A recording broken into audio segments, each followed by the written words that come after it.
Bihirang-bihira, di ba? Nakita nyo. Super ganda, may kabayo, itong farm na to. And akalaan nyo nasa desierto tayo eh. Pero look at that. Talagang I feel na parang hindi siya UAE, parang ibang lugar siya, parang Europa, something like that. So napakaganda ng lugar niya. Tingnan nyo guys, napakaganda ng lugar, di ba? So yan.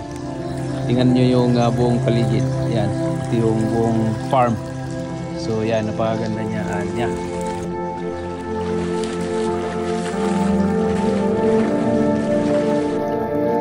So yan guys, i-visitahin muna natin yung mga kasama natin dito na nagluluto ng pagkain natin, breakfast at puto.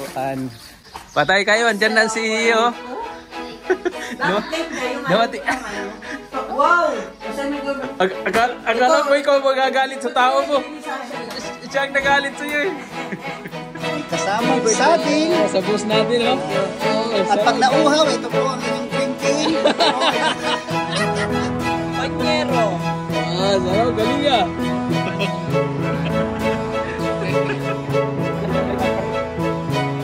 So, ang ganda ng lugar guys. Talagang panalong-panalo. Saan ka may swimming pool ka dyan? At saka dito yung room mo sa harap lang ng swimming pool. So talagang panalong-panalo. Look at that.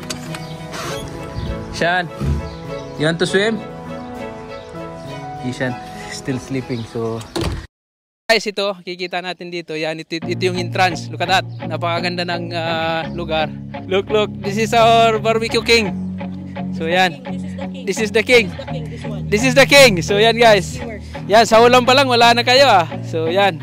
So ito yung isa sa mga bumili ng farm na to, itong kasama natin dito. Yan. Ito yung swimming pool natin. Yan. So napakaganda, pangbata to eh. Yan, nakita nyo may mga pambata, nakasitap na pambata dyan. So super ganda ng lugar. Nagkukwentuhan, nagkakarakchay. So dito, opo, yan. Ito yung majlis area natin.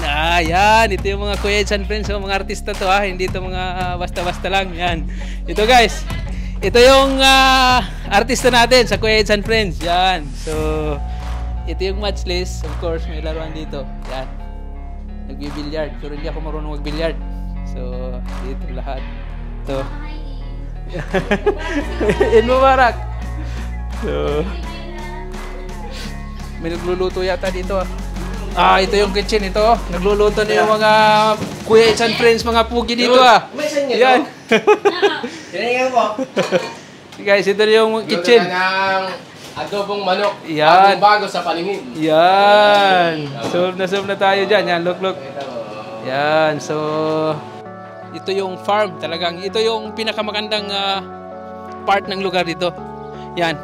Kikita nyo, may kabayo dyan. Look at that. Yan. Si horsey, yan. So, yan yung area niya. Yung nakikita nating view, di ba?